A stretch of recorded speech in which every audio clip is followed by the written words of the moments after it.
Les patates chaudes sont à l'antenne. Pour la biodiversité et le climat, il n'est plus temps de se passer la patate chaude. L'association Agir pour tous et ses adhérents les patates chaudes Informe et forme pour agir plus efficacement. organisent des actions collectives. Détecte et soutiennent les bonnes pratiques et innovations à impact positif.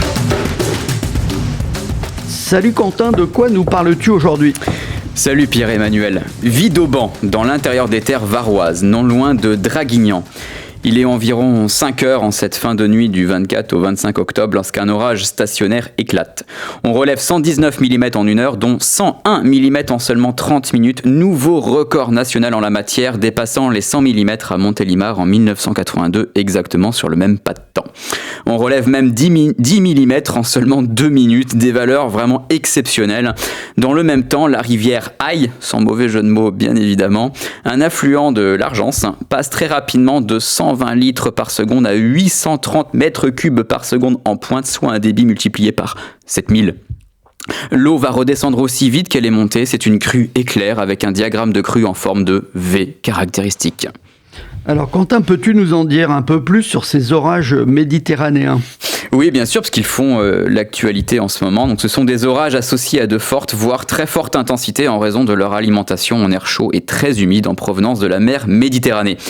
Ces situations sont bien connues et documentées par les météorologues. Elles ont lieu en fin d'été et début d'automne, lorsque des dépressions sur le proche Atlantique, associées à de l'air froid en altitude, provoquent à l'avant un flux de sud gorgé d'humidité.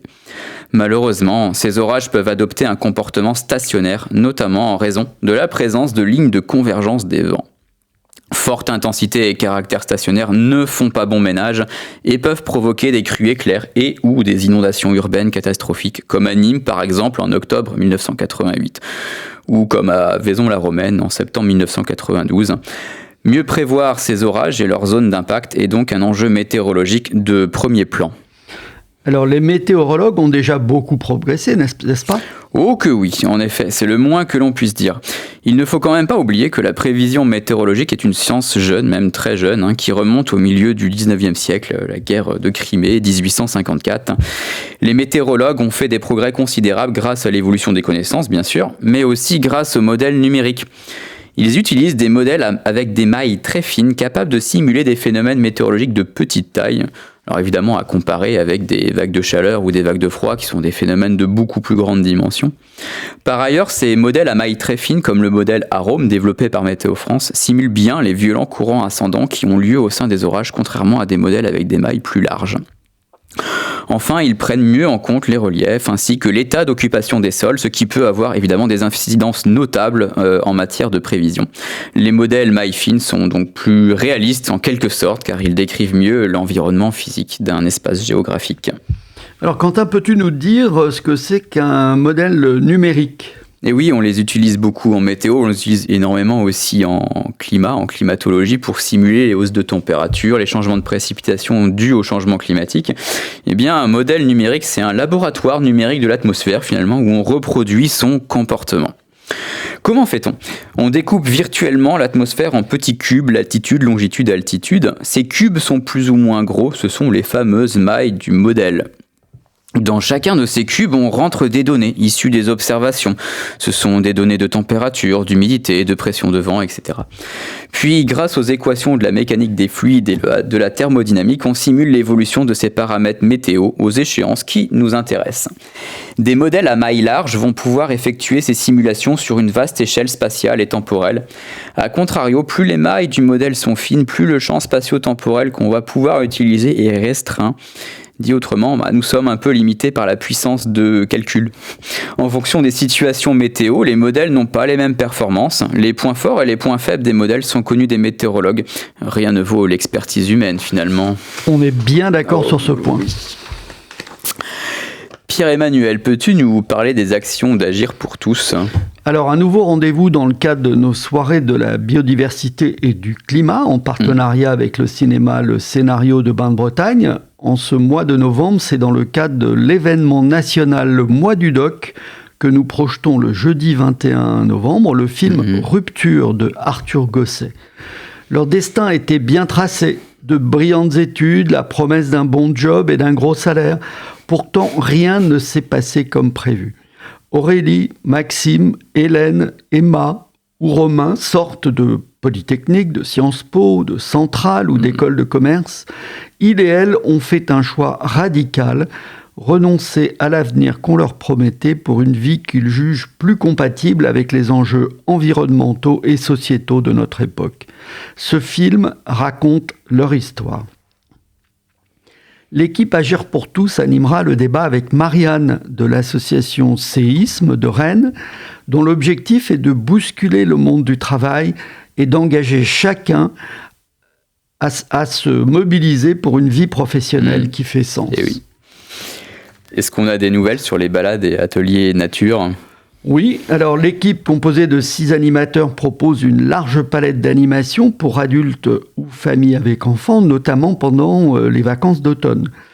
Nos prochains rendez-vous, mercredi 30 octobre de 14h30 à 16h30. Isabelle vous propose des activités nature, vacances de la Toussaint pour petits et grands, dans son jardin des merveilles au Châtelier en Pléchâtel. Cette fois-ci, ce sera un atelier culinaire, goûter sauvage de saison, de la cueillette jusque dans l'assiette. Mercredi 30 octobre aussi, de 10 à 12h30, puis de 14h à 16h30, c'est Aurélie qui reçoit les enfants de 4 à 10 ans pour découvrir une palette d'activités nature à La Chênaie sur la commune d'Hercé-en-Lamay. Et enfin, samedi 9 novembre, de 10h30 à 15h30, Isabelle et Vera vous proposent une cueillette et cuisine des champignons et plantes comestibles de saison, au départ du Jardin des Merveilles également. Découvrez toutes les sorties et réservez en ligne sur notre site Agir pour tous.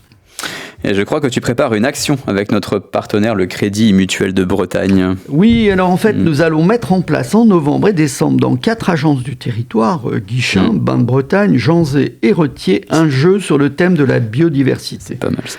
Le public pourra participer en utilisant un bulletin ou en flashant un QR code. Le tirage au sort permettra de gagner des balades et ateliers nature Agir pour tous, ou des places de cinéma pour venir au Scénario de Bain-de-Bretagne assister à une soirée de la biodiversité et du climat. Et quelles sont les nouvelles du projet Mobilité pour tous ? Alors, notre projet de site internet Mobilité pour tous, dont l'objectif est de faciliter les déplacements quotidiens des habitants des Vallons de Vilaine, se développe bien. Les rendez-vous avec la région Bretagne, la députée de la 4e circonscription Mathilde Digné et l'association Arnevet, spécialiste de la transformation des territoires, ont été très positifs. Ils ont tous reconnu l'intérêt du projet et nous ont donné des contacts. La maquette du site et son arborescence se précisent. Nous avançons sur la collecte des informations et sur la rédaction des contenus. Et est-ce que tu peux nous parler du développement d'Agir pour tous sur les territoires ? Oui, alors nous lançons le 19 novembre notre première soirée de la biodiversité et du climat à Saint-Germain-en-Laye, en partenariat avec le cinéma UGC C2L. C'est l'association Sea Shepherd France qui animera le débat avec nous. D'autre part, l'association a déjà recruté plus d'une vingtaine d'animateurs locaux bénévoles sur le territoire français, par exemple dans des villes comme Rennes, Nantes, Lille, Strasbourg, Dijon, Poitiers, Montbéliard, Belfort, Annecy, Aix-en-Provence ou Marseille.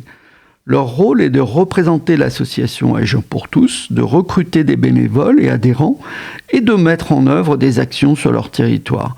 Notre première réunion en visio s'est tenue le 9 octobre. Et avant de conclure, peux-tu nous rappeler comment rejoindre ou soutenir l'association ? Bien sûr, tu peux le faire directement sur notre site internet agirpourtous.org ou via le site de Radio Laser.